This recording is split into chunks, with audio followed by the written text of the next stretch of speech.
మహాపరి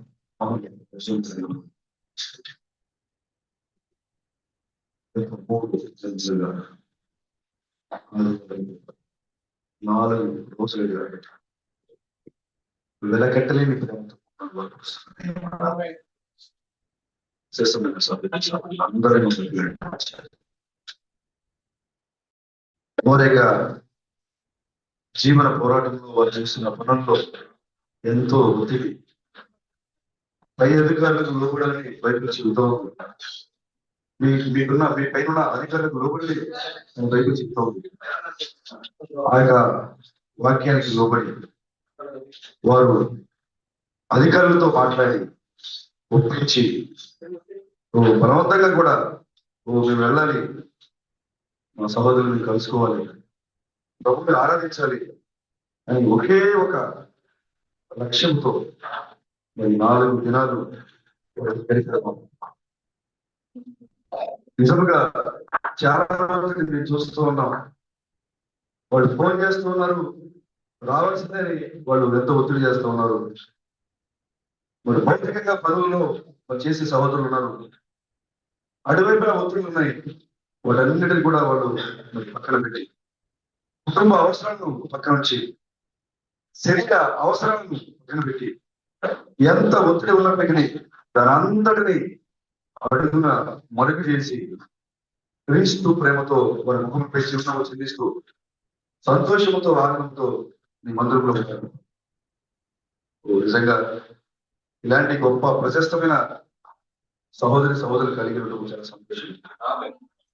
మీరు చెప్పారు, ఈ లోకంలో విస్మరణకు వచ్చినప్పుడు చెప్పారు, నాకు బంధువులు ఉన్నారు, నా ఇంటి పేరట మరి చాలా నా కుటుంబము చాలా పెద్ద కుటుంబము, నా కుటుంబానికి ఏ మంచి పేరు లేదు, తాగుబోతు నరాంతకులు రౌడీగా వాళ్ళు తీర్చారు. కానీ అలాంటి కుటుంబం నుంచి నన్ను వేరు చేసి పరలోక కుటుంబం నాకు ఇచ్చారు దేవుడు. అది ఇప్పుడు మీ గుడారంలో ఉంది అని మీరు మాట్లాడారు మాకు. కాబట్టి నేను ఇప్పుడు మరలా మాకు బంధువులు ఉన్నారు, విరివిగా మాకు ఏది కావాలంటే అది చేసేటట్టుగా స్నేహితులు ఉన్నారు. అయినా కూడా మా ప్రభువా పరలోకపు బంధువులను, పరలోకపు స్నేహితులను, పరలోకపు సహోదరులను మీకు మాకు ఇచ్చారు. మాకు వారితో కలిసి 4 దినాలు ఆరాధించడం గొప్ప సమయం, గొప్ప అనుభూతి మాకు ఇచ్చింది. మీ వందనాలు చెల్లిస్తూ గొప్ప వారి బిడ్డలు చదువుల్లోనూ వారు చేసుకున్న ఉద్యోగాల్లోనూ ఎంతో ప్రయాసంతో వచ్చినప్పటికీ ఆ యొక్క వేదన, ఆ యొక్క ఒత్తిడి అంతా కూడా పరుగులు పడేసి క్రీస్తు ప్రేమను వెళ్ళకొస్తున్నారు. నిజంగా ఇది మనుషులకు ఇది సాధ్యం కాదు, కానీ క్రీస్తులకు ఇది సాధ్యం. నా విధంగా నడిపిస్తున్నారు తెలుసుకుంటుంది. వీళ్ళని దీవించండి, ఆశీర్వదించండి. ఈ ప్రభావాలు మేము కొన్ని మాటలు మాట్లాడుకోవడానికి మీరు సిద్ధపడుతుండగా బలపరచండి. మీరే రంగ మీద కదలని నడిపించి మా సహోదరి మనందరూ కూడా మీరు వేరే దీవులతో నడిపించడానికి మీ మోచగలిగిన తీసుకు రంగమ్మ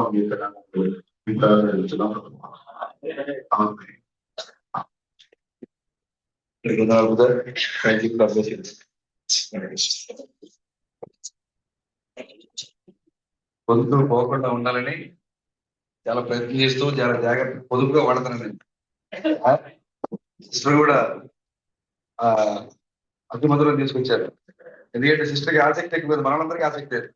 స్వయంగా చెప్పినట్టుగా దేవుని వాక్యము కొరకు ఆకలి తప్పులు కలిగినట్టు బిడ్డలు కలిగి ఉండటం దానికి సంతోషం. ఆమె మనం మా సహోదరులు కలిసి వాక్యం మాట్లాడడం, వాక్యం వాక్యం వాక్యం అది ఎన్ని రోజులైనా ఇప్పుడు ఇంకొక రోజు పెంచుతామని అంటున్నారు.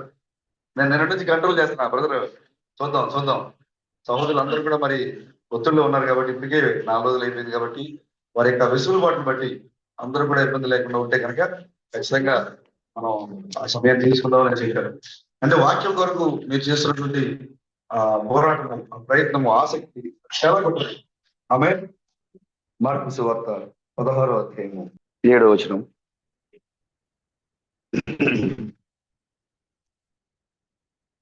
మీరు వెళ్ళి ఆయన మీకంటే ముందుగా గలిలయలోనికి వెళ్ళుచున్నాడని ఆయన మీతో చెప్పినట్టు అక్కడ మీరు ఆయనను చూతురనియు ఆయన శిష్యులకు పేతురుతోను చెప్పుడైనది. వారు బయటకు వచ్చి విస్మయం నుండి ఓడుకుచు సమాధి వద్ద నుండి పారిపోయింది. వారు భయపడినందున ఎవరితో ఏమీ చెప్పలేదు. అదేవిధంగా క్రీస్తు గ్రంథం యొక్క సందేశము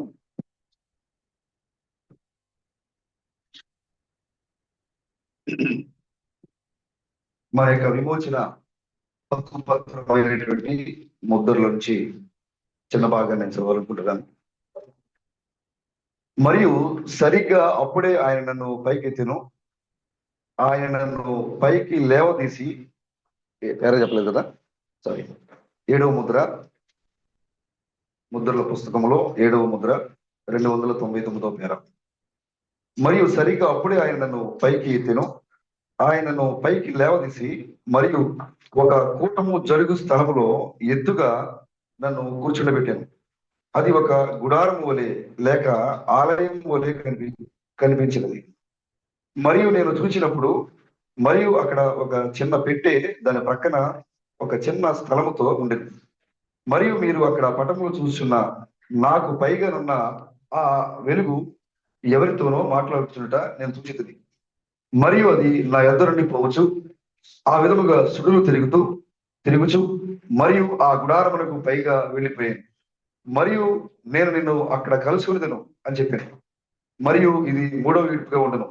మరియు నీవు దానిని వేరే ఎవరికి చెప్పకూడదు అని చెప్పి, మరియు శాబిన క్యానియన్ లో ఇది 3వ ఈడ్పు అని ఆయన నాతో చెప్పాను. ఆమె అదేవిధంగా బైబిలేని గొప్ప ప్రవక్త క్రీస్తు థామస్ యొక్క వర్తమానం నుండి ఒక భాగం మనం చూద్దాం.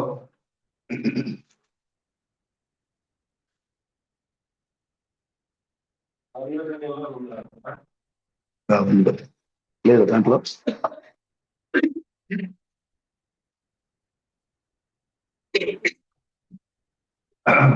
65వ పేజీ, మర్మమై ఉన్న 7వ ముద్ర యొక్క ప్రత్యక్షత అనే సందేశం నుండి 65వ పేజీ.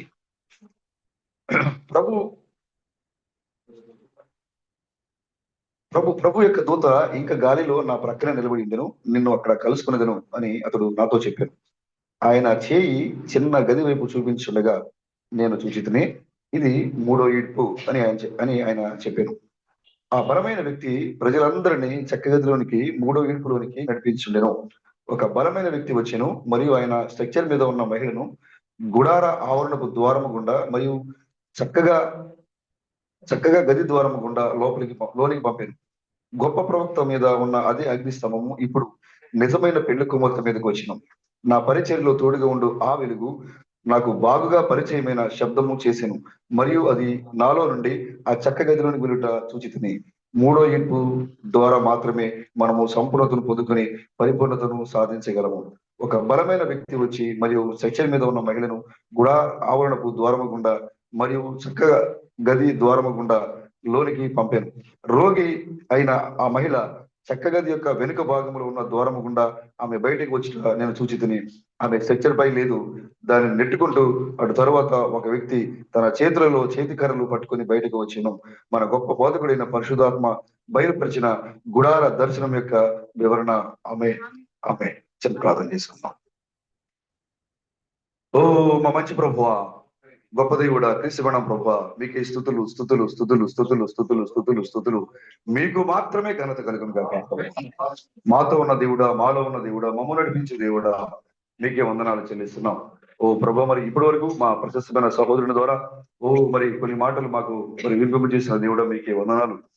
7వ గంప ఈ చివరి దినాలలో ఈ భూమి మీద ప్రత్యక్షమై ఆ గంప నిండుగా ప్రభు మరి వర్తమానం తీసుకుని వచ్చారు మా ప్రభ. మేము కడుపారా తిని తృప్తి పొంది ఉన్నాం మా ప్రభ. ఇప్పుడు మేము మా గృహమైనటువంటి ఏదేనికి మా గృహమైనటువంటి పరలోకానికి మేము వెళ్ళిపోతున్నాం మా ప్రభ. దాన్ని బట్టి మీకు వందనాలు చెల్లిస్తున్నాం. గొప్ప దేవుడా, మీకు స్తుతులు వందనాలు. చదవబడినట్టు వాక్య భాగాన్ని బట్టి మీకు స్తోత్రం చెల్లిస్తున్నాం. మేము కేవలము అల్పులం మా ప్రభ, మాకేమీ తెలియదు, కానీ పరిశుద్ధాత్మ మాలో ఉన్నారు. పరిశుద్ధాత్మ మేము నడిపించే నాయకుడే ఉన్నారు కాబట్టి మేము ఆయన మీద ఆనుకొని ఉన్నాం మా ప్రభ. మీరే రంగం మీద గురించి కదలాడి నడిపించి మహిమ ఘనత ప్రభావం పొందుకునమని మా విమోచకుడైన క్రీస్తు బ్రహ్మ యొక్క నిత్య నామములో ఈ ప్రార్థన అడుగుతున్నాం ప్రభు. ఆమేన్. Thank you brother, God bless you. కూర్చోండి.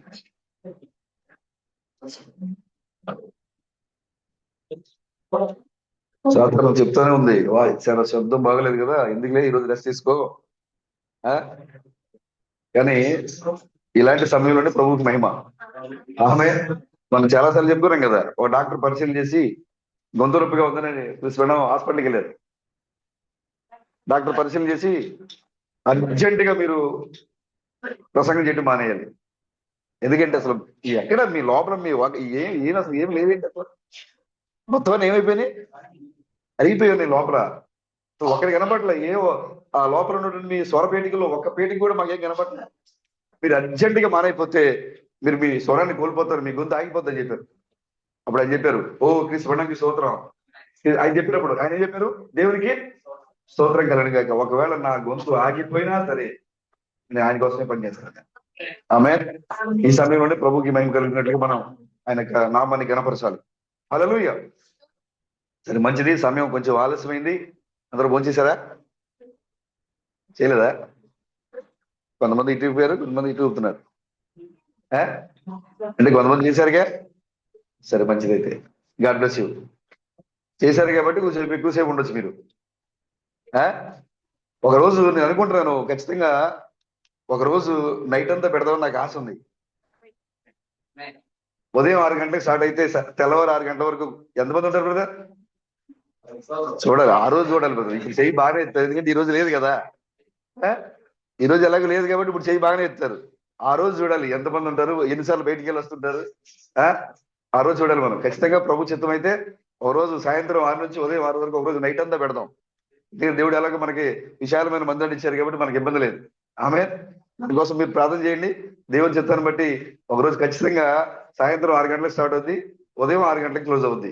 అప్పుడు చూద్దాం ఎవరు దేవుని కోసం నిలబడతారు, ఎంత మరి నిద్ర లేకపోయినా ఆహారం లేకపోయినా ఎంతమంది ప్రభు కోసం మరి నిలబడగలుగుతారో మనం అప్పుడు చూద్దాం. ఇప్పుడు చేతులు ఎత్తే వాళ్ళు అప్పుడు చెప్తాలి. హైదరాబాద్ లో బ్రదర్ దూరంగా ఉన్న బిజీగా మంది కుదరదు. బ్రదర్ ఎంఆర్ఓ గారు కుదరలేదు, అర్జెంట్ పని అంటారు బ్రదర్, కుదరదు. కాబట్టి అందరూ కూడా ప్రిపేర్ గా ఉన్న సమయంలోనే ఒక రోజు మనం ఏర్పాటు చేసుకుందాం. ఖచ్చితంగా ఆ రోజు నైట్ అంతా కూడా ప్రభుత్వం మనం మరి మన యొక్క అనుభవాల్ని ఒకరితో ఒకరు పంచుకోవడంతో పాటుగా దేవుణ్ణి మనం ఆరాధన చేద్దాం ఆ రోజు. హల్లెలూయా. మోషే ఎన్నిసార్లు చనిపోయి ఎన్నిసార్లు లేచాడు బ్రదర్? అందరు క్వశ్చన్ మార్కులే కనపడుతుంది కదా, క్వశ్చనే వెరైటీగా ఉన్నట్టుంది. అసలు మోషే ఒకసారిగా బ్రదర్ ఆ పిస్కా పర్వతం మీద చనిపోయారు, తర్వాత మళ్ళా కనపడలేదు. కానీ ఎప్పుడు తర్వాత 2000 సంవత్సరాలకు మళ్ళా ఆ రూపాంతర పర్వతం మీద కనపడ్డారు, అంతేనా?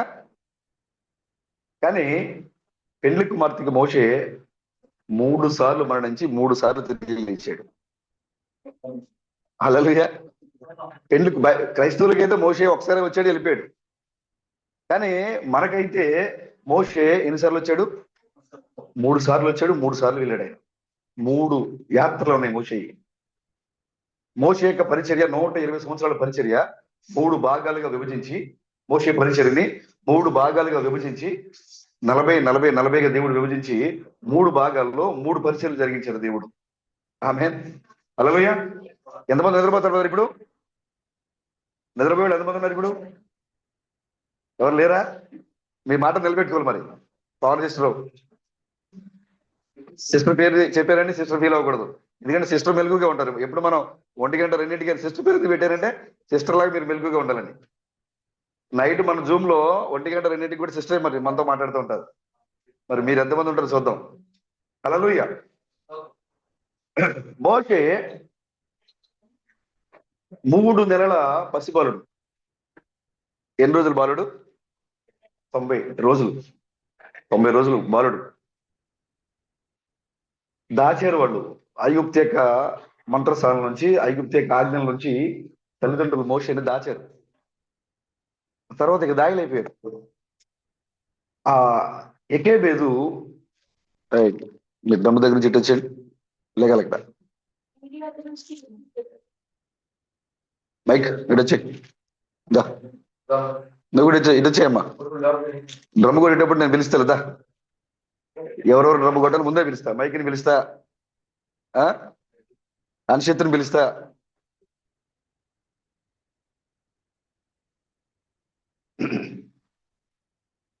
మూడు మూడు నెలల బాలుని దాయలేక ఎకేబేదు అమరాంతో చెప్తుంది ఏడుస్తూ, అయ్యా ఇక నేను మన కుమారుడిని దాయలేను. ఆ స్వరము ఆ యుక్తులకు వినబడకుండా నేను ఆపలేను, ఏదో ఒకటి చెయ్యి అని చెప్పినప్పుడు అమరాకు తెలిసింది ఒకటి ఒకటి. అదేంటి బ్రదర్? ఏంటి బ్రదర్? మిద్దెక్కి ప్రార్థన చేయడం. అదే ఆయన తెలుసు. మనకు కూడా అదే తెలిసి ఉండాలి. సొంత నిర్ణయాల మీద మనం ఆధారపడకూడదు. అమరాకు తెలిసింది ఒకటే, అదేంటంటే సమయం వచ్చినప్పుడు, సమస్య వచ్చినప్పుడు, ఇబ్బంది వచ్చినప్పుడు మెట్లెక్కి మెది మీద కూర్చొని ఏమైపోయేది, దేవునితో ఆయన ముఖాముఖిగా మాట్లాడేవాడు. దేవునితో ఆయన గడిపేవాడు సమయాన్ని. విశ్వడంగా మోషే గురించిన బోధ అనే సందేశంలో విశ్వడం చెప్పారు ఏమనంటే, అమ్రాము తన ప్రజల యొక్క విడుదల కొరకు ప్రార్థించి ప్రార్థించి ప్రార్థించి ఏడ్చి ఏడ్చి అమ్రాము యొక్క బుగ్గల మీదుగా కన్నీటి చారలు నీరు కారి ఏమైపోయిందట, చారబడిపోయింది. కన్నీరు కార్చడం వల్ల అమ్రాము యొక్క ముఖం మీద సార్లు పడి అంటే ఎంతగా తన జాతి విడుదల కోసం ఆయన ప్రార్థించాడో చూడండి. ఐగుప్తు రాజు దగ్గరికి లయ్యా మేము మరి దేవుని ప్రజలము, మమ్మల్ని పంపించండి అని సొంత నిర్ణయం తీసుకున్నాడా? తీసుకోలేదు. లేదా ఒక విప్లవాన్ని సృష్టించి మనందరం కూడా రాజు మీద తిరుగుబాటు చేయాలి, ఐగుప్తులో మనం తిరుగుబాటు చేయాలి, మనం బానిసలు కాదు అని దాని విప్లవాన్ని సృష్టించాడా? చేయలేదు. ఏం చేశాడు? పైకెక్కి దేవునితో మాట్లాడటం, దేవునితో అడగటం, దేవునితో పెరుగులాడటం, దేవునితో మరి ఆ పోరాటం చేశాడు ఆయన. ప్రభువా మేము నీ ప్రజలము, మేము రాజకుమారులము, మేము బానిసలం కాదు. మా పితరులు అబ్రాహాము, ఇసాకు, యాకోబుల దేవుడు నీవు, మేము ఇక్కడ బానిసలుగా ఉన్నాం, మాకేం కావాలి? విడుదల కావాలి అని ఏడ్చి ఏడ్చి అమ్రాము యొక్క బుగ్గలు కన్నీళ్లతో మచ్చలు పడిపోయింది. ఈ యొక్క ఎకేబేదు వచ్చి ఎప్పుడైతే ఆ సమస్య చెప్పిందో, ఇక మన కుమారుని మన బాలుని మనం దాయలేము అని చెప్పిందో, ఆయన మరలా మిద్దె మీదకి ఎక్కాడు, మళ్ళా ప్రార్థన చేయడం మొదలుపెట్టాడు. అక్కడి నుంచి సమాధానం వచ్చింది. ఏం సమాధానం తెలుసు? నీ కుమారుని యొక్క స్వరాన్ని నెమ్మది పరుస్తా, ఐగుప్తులకు వినపడకుండా చేస్తానంటే దేవుడు. మనం పాజిటివ్గా చూస్తాం కదా, మైండ్ లో ముందుగానే ఫిక్స్ అయిపోతాం. నాకు ఇది కావాలని ఫిక్స్ అయిపోయి నాకు ఇదేదైనా సరే ప్రభు నాకు ఇది చేయాల్సిందే అని ఆర్డర్ వేస్తాం ప్రభుకి. నీకు ఏది కావాలో అది ప్రభు చెప్పేస్తాం. కానీ ప్రభు చెప్పేమంటే మనం చూడం. ప్రభు అమరాముకు అనుకూలంగా మాట్లాడుతాడని అమరాం అనుకోలేదు, వాళ్ళు సంతోషపెడతాడని వాళ్ళు అనుకోలేదు. ప్రభు ఏది చెప్పినా ఆయన దాని చెప్తామే.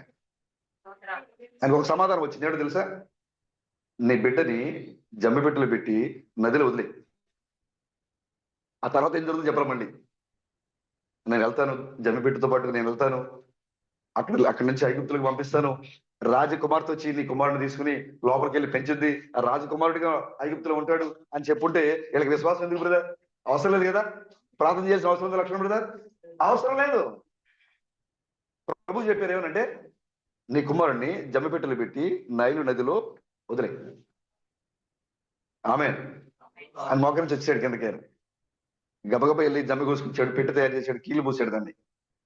కుమారుడు చేశాడు, ఏం చేశాడు? ఇద్దరు కూడా ఏడ్చుకుంటూ దాంట్లో పడుకోబెట్టి ప్రభు చెప్పారు అది ఆయన చిత్తం అని తీసుకెళ్లి ఆ నదిలో ఆ బాలుని ఏం చేశారు? వదిలేసి ఇచ్చేశారు. ఇప్పుడు ప్రభు రంగం మీదకి రావాలి కదా. మనుషులు వదిలేశారు, తల్లిదండ్రులు వదిలేశారు. ఇప్పుడు ఆ బాలుని కాపాడాల్సింది ఎవరు? దేవుడే. వీళ్ళు కాపాడలేకపోయారు, వాళ్ళు హోప్లెస్ అయిపోయారు. నా వల్ల కాదంట నెక్కేపోయారు, నేను కాపాడలేనంట నెక్కేపోయారు. ఇప్పుడు ఆ మోషని నదిలో వదిలేస్తే ఆ నదిలో ఆ చిన్న బాలుడు ప్రవహిస్తూ ఆ నదిలో ఆ జమ్మిపెట్టులో ఆ నది ప్రవహిస్తుంటే ఆ బాలుడు దాంట్లో ఆ ఏడుస్తూ ఆ కేకలు పెడుతూ ఆ నదిలో వెళ్తా ఉన్నాడు. ఆ బాలుడు చాలా మంది వచ్చారు అక్కడికి. మనకు వస్తారు కదా ఓదార్చేవాళ్ళు. మామూలు టైంలో అయితే మనకి వచ్చి ఏ మాటలు చెప్పరు, కానీ ఇలాంటి టైంలో అయితే బాగా వస్తారు మన దగ్గరికి. గబగబా వచ్చారు కొంతమంది చుట్టుపక్కల వాళ్ళందరూ వచ్చి ఏకేబేది నెంబర్ ఓదారుస్తున్నారు. అయ్యో మీకు ఎంత బాధ వచ్చింది ఏకేబేద, మా కుమారుడు అయితే చనిపోయిన తర్వాత నైల్ నదిలో పడేసాం, కానీ మీ కుమారుడిని మీరు ఏం చేశారు? బ్రతికొండంలోనే పడేశారు. మీరు ఎంత దురదృష్టవంతులైన తల్లిదండ్రులు మీరు, అసలు ఎంత దౌర్భాగ్యమైన పరిస్థితి వచ్చింది మీకు. మా బిడ్డలు అయితే చనిపోయారు, చంపేశారు, చనిపోయిన నా బిడ్డల్ని ఆ ఐగుప్తీయులు నైల్ నదిలో ముసళ్ళకి వదిలేశారు. కానీ నీ బిడ్డ అయితే బ్రతికి ఉండటంతోనే వదిలేశారు. అయ్యో అని ఓదారుస్తున్నారు. వాళ్ళు విశ్వాసంలో ఉన్నారు. ప్రభు ఈ పని చేయమన్నారు కాబట్టి ప్రభు ఖచ్చితంగా నా బిడ్డని గురించి అక్కర తీసుకుంటాడు. స్వర్ణంగా చెప్పారు. నీవు నీ బిడ్డని బయటకు వెళ్ళేటప్పుడు బయటకు వెళ్తా జాగ్రత్త అని చెప్పగలను. బయటకు వెళ్ళిన తర్వాత ఏం చేస్తాడు నీకేం తెలుసు? ఆయన ఏం మాట్లాడుతాడో నీకేం తెలుసు? అవునా? స్వర్ణం చెప్పారు ఏమనంటే నీ బిడ్డని దేవునికి అప్పగించు. ఆయన ఏం చేస్తాడు తెలుసా? నీ బిడ్డ యొక్క కాలికి తాడేసి పట్టుకుంటాడు ఆయన. నీ బిడ్డ యొక్క కాలికి తాడేసి పట్టుకుంటాడు ఆయన. లేదు నాకేం తాడు లేదు అనుకుంటావా? అది కనపడేది కదా తాడు, అది కంటికి కనపడేది కాదు. నువ్వు పాపంలోకి వెళ్తున్నప్పుడు ఏదో ఒక శోధన, ఏదో ఒక సమస్య పెట్టి దేవుడు ఆ పాపం నుంచి నేను వెరగలంటాడు ఆయన. ఏదైనా అనారోగ్యం వచ్చినప్పుడు, సమస్య వచ్చినప్పుడు, ఇబ్బంది వచ్చినప్పుడు దేవుడు ఆ సమస్య నుంచి నేను వెరగలంటాడు ఆయన. తల్లిదండ్రులుగా మీరు చేయాల్సింది ఏంటంటే మీ బిడ్డలు మీ కళ్ళు ఎదుటి మాత్రమే మీరు కాపాడగలరు. మీ కను దృష్టి దాటిన తర్వాత మీ బిడ్డలు మీరు కాపాడలేరు. మీ కను దృష్టి దాటిన తర్వాత కూడా మీ బిడ్డలు సేఫ్ గా ఉండాలంటే, రక్షణ కవచంలో ఉండాలంటే మీరు అప్పగించాల్సింది మీరు కాదు, దేవునికి అప్పగించాలి. ఖచ్చితంగా దేవుడు వాళ్ళు కాపాడతాడు. ఆయన అక్కడ తీసుకుంటాడు. ఆయన ఇప్పుడు మోషే విషయంలో కూడా ఆయన ఏం చేశారు? అక్కడ తీసుకున్నాడు. ఆయన వచ్చాడు, ఆయన అక్కడ నిలబడ్డాడు. ఆయన హల్లెలూయా. అందరూ అనుకుంటారు అయ్యో మోషే నైలు నదిలో అయిపోయాడు, ఈ పాటికి చాలాసేపు అయిపోయింది తల్లిదండ్రులు వదిలేసి, ఏ ముసలం వచ్చి మోషేనే తినేసి ఉంటుంది అని అనుకున్నారు. కానీ ఆ నదిలో ప్రయాణించిన మోషే అంతఃపురం మీదుగా వెళుతూ ఉంది. ఆ నది అంతఃపురంలోకి వచ్చినప్పుడు ఆ సమయానికి ఆ మోషే యొక్క జమ్మి పెట్టి ఆ యొక్క నది మీద ఆయన ప్రయాణం చేస్తూ ఎప్పుడైతే అంతఃపురంలోకి వస్తుందో దేవుడు ఖచ్చితంగా అదే సమయానికి ఫరో కుమార్తెను రప్పించాడు. దేవుడు తీసుకుంటాడు బ్రదర్. అది దేవుని ప్రణాళిక. అది ఆ స్వరం విందామే, ఆమెకు అర్థమైపోయింది ఇతను ఎవడు? హెబ్రీ పిల్లల్లో ఒకడు. గబగబా ఆ జమ్మి పెట్టి బయటికి లాగారు. తీసి చూస్తే అతను ఎలా ఉన్నాడు? సుందరుడై ఉన్నాడు. ఆ బాలుడు 3 నెలల పసిబాలుడు ఆ జమ్మి పెట్టిలో తీసిందామె ఎలా కనపడుతున్నాడు? సుందరంగా కనపడుతున్నాడు. ఆమె అనుకుంది అబ్బో ఈ బిడ్డ నేను వదిలిపెట్టను. ఆమె చేయట్లేదు అక్కడ.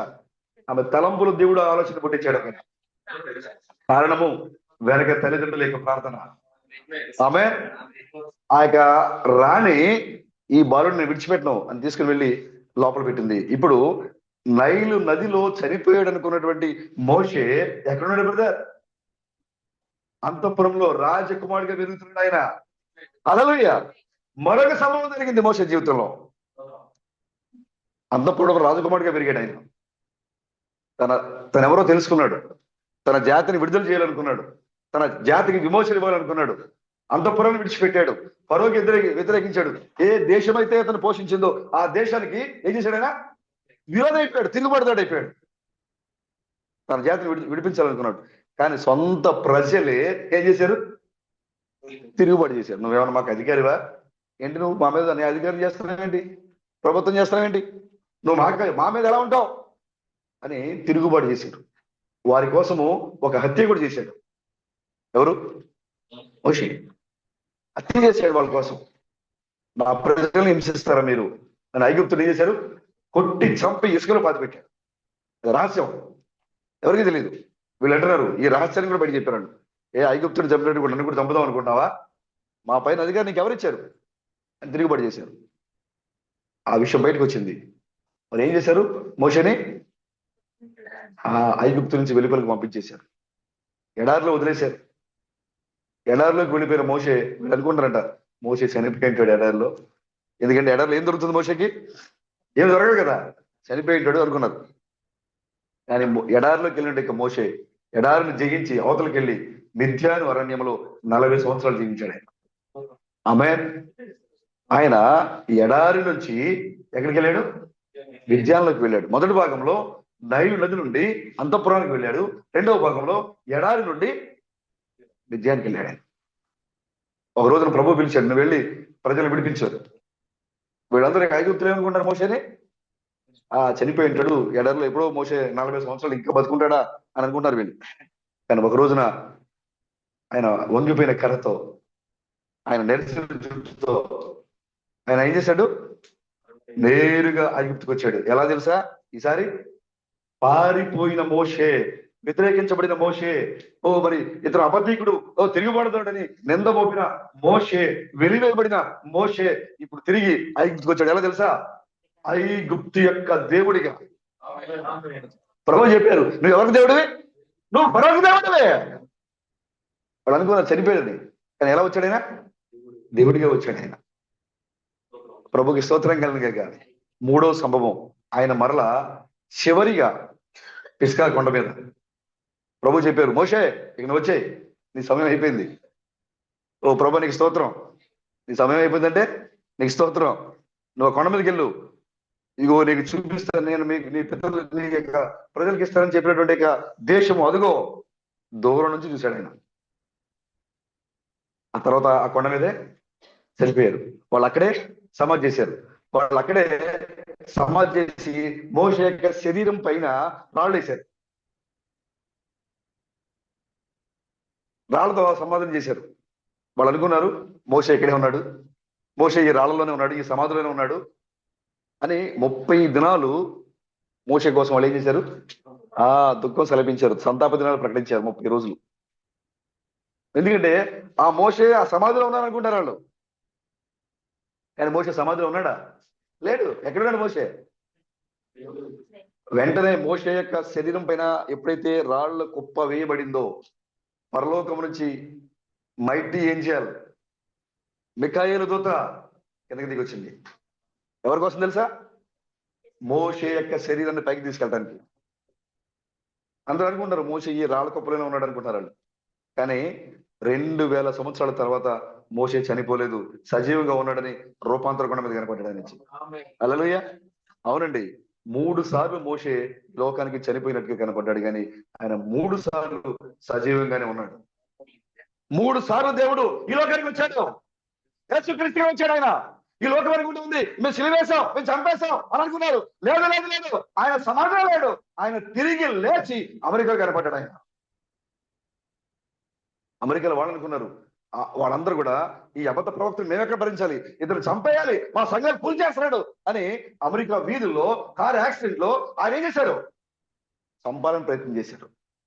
తీసుకుని వెళ్ళి అక్కడ జెఫర్సన్ విల్లో సమాధిలో పెట్టారు. అక్కడ వాళ్ళు అనుకుంటున్నారు ఈ రాళ్ల కుప్ప కింద బ్రెనమ్ యొక్క సమాధి ఉంది, బ్రెనమ్ శరీరం ఉంది అని వాళ్ళు అనుకుంటున్నారు. కానీ ఆయన అక్కడ లేడు వాళ్ళు అనుకుంటున్నారు.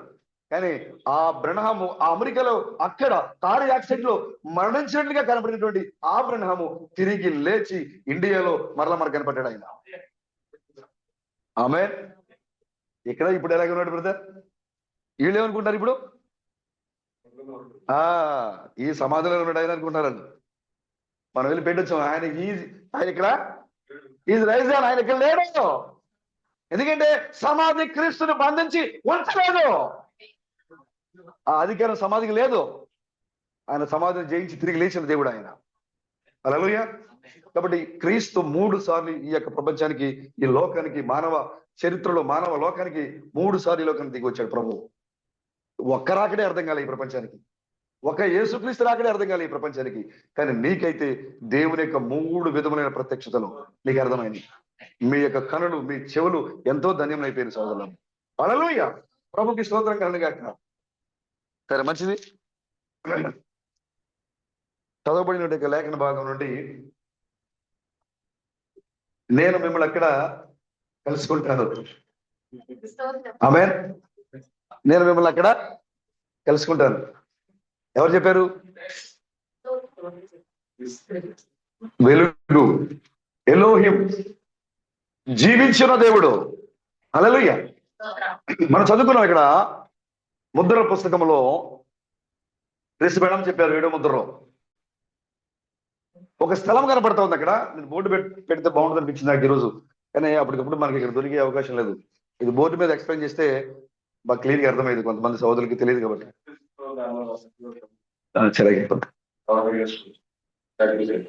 చిరాగిపోతుంది బాగుంది. రేపు చూద్దాం. క్రీస్తు బ్రహ్మ చూసినప్పుడు క్రీస్తు బ్రహ్మము ఆ ఒక దర్శనములో ఒక కార్యాన్ని చూశారైనా. అది ఒక గుడారం కనపడతా ఉంది, ఒక కూడిక జరిగే స్థలము లేదా ఒక మందిరం లాంటిది అక్కడ కనబడుతోంది. ఆ మందిరంలో ఆయన ఉన్నారు. అక్కడ ఒక దూత అక్కడికి వచ్చి ఆ కూడికలో ఉన్న క్రీస్తు బ్రహ్మని ఏం చేసింది? పైకి లేపింది. ఆ గుడారం పైకి లేపింది. ఆ గుడారం పైకి లేపి టాప్ మీద తీసుకెళ్ళింది. ఆ గుడారం టాప్ మీద తీసుకెళ్ళినటువంటి ఆ దూత ఆయనతో మాట్లాడుతుంది. ఆయనతో మాట్లాడకంటే ముందుగా ఎవరితోనో మాట్లాడుతుందండి అక్కడ. అది కూడా చూసారు. ఆయన నాతో మాట్లాడకంటే ముందుగా ఆ యొక్క వెలుగు, ఇదిగో ఇక్కడ ఈ పటంలో ఉన్న ఈ అతీతమైన వెలుగు నాతో మాట్లాడకంటే ముందుగా అది ఎవరితోనో మాట్లాడుతుంది. ఎవరండి? నీతో మాట్లాడకంటే ముందుగా దూత ఎవరితోనో మాట్లాడింది అక్కడ. ఆ జీవి ఎవరితోనో మాట్లాడింది అక్కడ. ఎక్కడ? అమెరికాలో మాట్లాడింది అక్కడ. ఆమేన్. ప్రభుకి స్తోత్రం కలుగాక. ఆ దూత నీతో మాట్లాడకంటే ముందుగా ఎవరితోనో మాట్లాడింది అక్కడ. నా మాట మీకు అర్థమవుతుంది బ్రదర్? మెలకుగా ఉన్నారు ఇక్కడ? హల్లెలూయా. అంటే మీ బాహ్య సంబంధమైన కళ్ళు తెరిచి ఉన్నారు, కానీ మరి లోపల మీ కళ్ళు అంతరంగంగా మీ యొక్క కళ్ళు ఎలా ఉన్నాయో నాకు తెలియదు. మరి వినుటకి చెవులు గలవారు వినుని గాక, చూస్తే కళ్ళు గలవారు సూచన కాక అని బైబిల్ చెప్పింది. మరి మీరు వింటున్నారో చూస్తున్నారో, ఏ కళ్ళుతో చూస్తున్నారో, ఏ చెవులతో వింటున్నారో అది మీ విజ్ఞత వదిలేస్తాను నేను. ఆమె హల్లెలూయా. చూడండి బ్రదర్, ప్రభు చెప్పారు, నేను నిన్న అక్కడ కలుసుకుంటా. యేసుక్రీస్తు కూడా చెప్పారు ఈ మాట. వీళ్ళందరూ అనుకుంటున్నారు యేసుక్రీస్తు చనిపోయారు, సమాధి చేశారు, ఆయన సమాధిలో ఉన్నారని వాళ్ళందరూ అనుకుంటున్నారు. అయితే మార్కు సువార్తలో ఒక మాట రాయబడింది. మరియా, మగ్దలేనే మరియా, సలోమి, ముగ్గురు స్త్రీలు అక్కడికి వచ్చారు. ఎందుకంటే వాళ్ళు మాట్లాడుకుంటూ వస్తున్నారు సుగంధ ద్రవ్యాలు మరలా ఆయనకు పోయాలని. ఎందుకంటే ప్రభు సమాధిలో ఉన్నారు, ఆయనతో మనం మాట్లాడడం లేదా ఆయనతో మనం ఆ శరీరానికి సుగంధ ద్రవ్యాలు పోద్దాం అని బయలుదేరి వచ్చారు అక్కడికి. వచ్చేటప్పుడు వాళ్ళు మార్గ మధ్యలో వాళ్ళు అనుకున్నారట, ఓ మన సమాధికి ఆ దొర్లించిన రాయి ఎలాంటిది?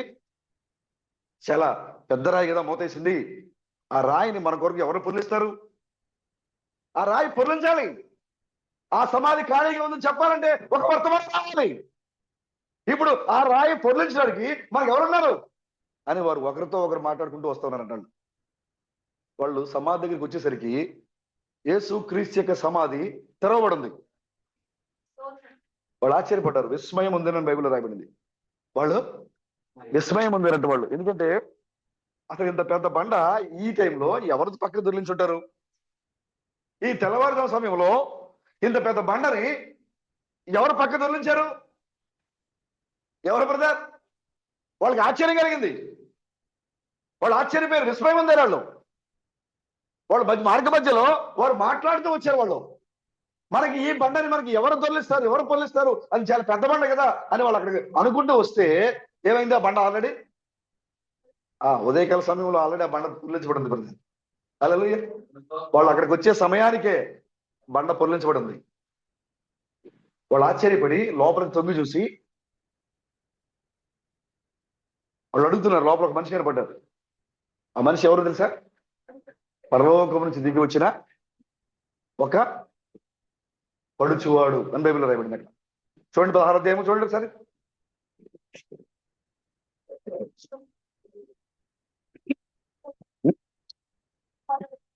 మొదటి నుంచి చదవండి ఒకసారి.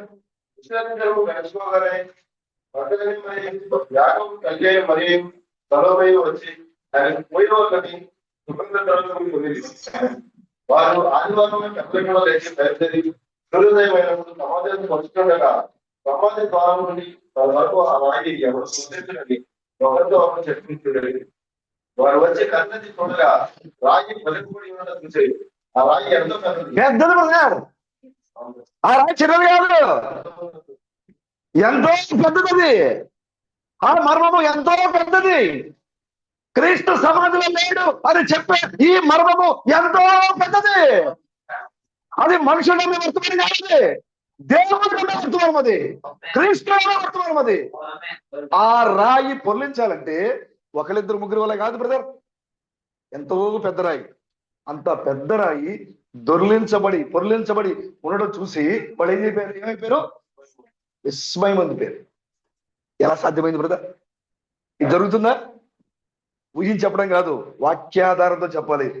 ఆయన సమాధులు లేడని ఊహించి చెప్పడం కాదు, ఆత్మావేశంతో చెప్పడం కాదు, ఆయన సమాధిలో లేడు అని వాక్యాధారముతో నిరూపించి చూపించాలి ఈ లోకానికి. నేను నమ్ముతా, నేను అంతే. కుదరదు, దేవుని వాక్యం అలా లేదు. ఆయన ప్రతిదీ కూడా సాక్ష్యములతో రుజువుపరుస్తున్నాడు వాక్యాన్ని. విస్మయం పొందారు వాళ్ళు. వెంటనే వాళ్ళు 9 చూసారు లోపల చూడండి. అప్పుడు వారు సమాధిలో ప్రవేశించి తెల్లని నిలువడానికి తెలుసుకుని ఒక పడుచువాడు కుడివైపు కూర్చున్నట్టు చూసి కలవరపడి. ఇంగ్లీష్ బైబిల్ ఉంది యంగ్ మ్యాన్, ఏ యంగ్ మ్యాన్. ఎక్కడికి కూర్చున్నాడు? సమాధి లోపల కుడివైపున కూర్చొని ప్రభు. ఇప్పుడు సమాధిలో ఎవరున్నారు? ఈ పడుచువాడు కూర్చున్నాడు అక్కడ. దేనికోసమో తెలుసా? ఆయనకి లేదు, ఆయన లేచిపోయాడని చెప్పాడు. అక్కడ కూర్చున్నాడు ఆయన.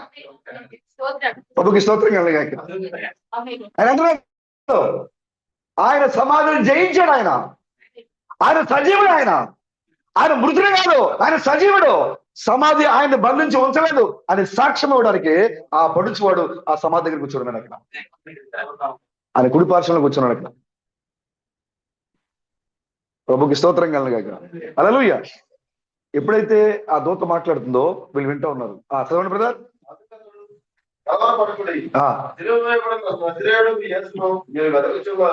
ఆయన లేచి ఉన్నాడు, లేడు. వారు ఆయన వచ్చిన స్థలం చూడండి, మీరు వెళ్ళి ఆయన మీకంటే ముందుగా గలిలయ వరకు వెళుచున్నాడని ఆయన మీతో చెప్పినట్టు అక్కడ మీరు ఆయన చూసుకుని ఆయన శిష్యులకు పేదరికం చెప్పినారు. వారు బయటకు వచ్చి విస్మయం ఉంది, బడుకు చూసి సమాజాన్ని పారిపోయి వారు భయపడుతున్న ఎవరితో ఏమీ చెప్పలేదు. ఎందుకంటే ఆయన ఎవరో చూద్దామని వచ్చారు అక్కడికి, ఎవరికో సుగంధ ద్రవ్యాలు పూజలు వచ్చారు అక్కడికి, కానీ ఆయన అక్కడ లేడు.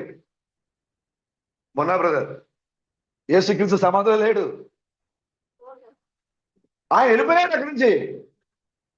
ఆయన లేడు అని వర్తమానం ఎవరు చెప్తున్నారు? పరలోకం నుంచి దిగి వచ్చిన ఒక పడుచువాడు, ఒక దూత, ఒక ఏంజల్ ఆ సమాధి పైన ఆ రాయిని పొర్లించి ఆ రాయి మీద కూర్చుంది. ఆ పొర్లించబడిన రాయి మీద కూర్చుంది వచ్చి. మరొక సువార్తలు చూస్తే ఇక్కడ మార్కు రాస్తున్నాడు, ఈయన కుడి పార్శ్వం ముందు కూర్చున్నాడు. ఇవన్నీ ఒక ఉదాహరణ అనమాట. అంటే ఆ పరిచర్యలు, ఆ దూత జరిగించే పరిచర్యలు. హల్లెలూయా. ప్రభుకి స్తోత్రం కలగాక. ఆ దూత చెప్తా ఉంది, ఆ దూత ఈ యొక్క మహిళలతో, స్త్రీలతో, సహోదరులతో ఏం చెప్తుందంటే, మీరు ఇక్కడికి కాదు రావాల్సింది, మీరు సమాధుల్లోకి కాదు మీరు రావాల్సింది. మీరు ఎక్కడికి వెళ్ళాలి? గలిలయకి వెళ్ళండి, గలిలయకి వెళ్ళండి. ఆయన అక్కడికి వస్తాడు. ఆయన మిమ్మల్ని అక్కడ కలుసుకుంటాడు. ప్రేమదా, ప్రభు అయిన దేవుడు మిమ్మల్ని గలిలయ కలుస్తాడు. అక్కడ కలుసుకోబోతాడు ఆయన. ఎందుకంటే అక్కడ 3వ ఈడ్పు ఉన్నది. అక్కడ ప్రభుకి స్తోత్రం కలగాక. గలిలయలో 3వ ఈడ్పు ఉంది. అక్కడ గలిలయలో క్రీస్తు సజీవుడనే వర్తమానం ఉంది. అక్కడ గలిలయలో క్రీస్తు సమాధానం అనే సందేశం ఉంది. అక్కడ అదో చెప్పింది, మీరు అక్కడికి వెళ్ళండి, మిమ్మల్ని అక్కడికి కలుస్తాడు. ఇక్కడికి మీరు రావాల్సింది. ఓ క్రైస్తవ సహోదరులారా, మీరు రావాల్సింది యేసు దగ్గరికి కాదు. యేసు లేడు, యేసు తిరిగి లేచి పరలోకానికి వెళ్ళాడు. ఆయన తిరిగి మారు రూపము గలవాడే ఆయన మరలా ఇక్కడికి వచ్చాడు. ఆయన నువ్వు యేసుని చూడాలనుకుంటే ఆయన మారు రూపాన్ని చూడాలి. ఇప్పుడు ఆయన మారు రూపంలో కాకుండా నువ్వు నాకు ఆ రూపమే కావాలి, ఆజ్ఞతో ఉన్న ఏసై కావాలి, ఆయన గడ్డంతో ఉన్న ఏసైనా కావాలి, నువ్వు ఎన్నడూ ఆయన చూడవు. ఎందుకంటే ఆయన లేడు అక్కడ. ఆయన తన రూపాన్ని, భౌతిక దేహాన్ని ఆయన మార్చుకున్నాడు. ఆయన ప్రభుకి స్తోత్రం కలగాక. హల్లెలూయా. అవును సోదరుడా, ఇప్పుడు ప్రభు నేను కలుసుకోబోతున్నాడు. ఎక్కడ తెలుసా? ఎక్కడ తెలుసా బ్రదర్? హల్లెలూయా. మరి ఇప్పుడు చూద్దాం ప్రభు నేను ఎక్కడ కలుసుకోబోతున్నాడు. ఆ యొక్క దూత ఇప్పుడు మరలా 2000 సంవత్సరాల తర్వాత అమెరికాలో మరలా క్రీస్తుతో మాట్లాడుతున్న దూత. ఒక కూటం జరుగుతూ ఉంది. ఆ కూటములకు పైగా క్రీస్తు తీసుకెళ్ళిపోయింది పైకి. ఆ దర్శనంలో క్రీస్తు ఎక్కడికి వెళ్ళారు? ఆ గుడారం ఏదైతే కూడికి జరుగుతుందో లేదా మందిరం లాంటిది ఉందో దాని పైకి ఆ దూత క్రీస్తు పైకి తీసుకెళ్ళింది. తీసుకుని వెళ్ళి ఆయనతో మాట్లాడకంటే ముందుగా వేరే వాళ్ళతో మాట్లాడింది. మాట్లాడిన తర్వాత ఆయనతో మాట్లాడుతుంది. ఏమనంటే, నేను అక్కడ కలుసుకుంటాను. దేంట్లో?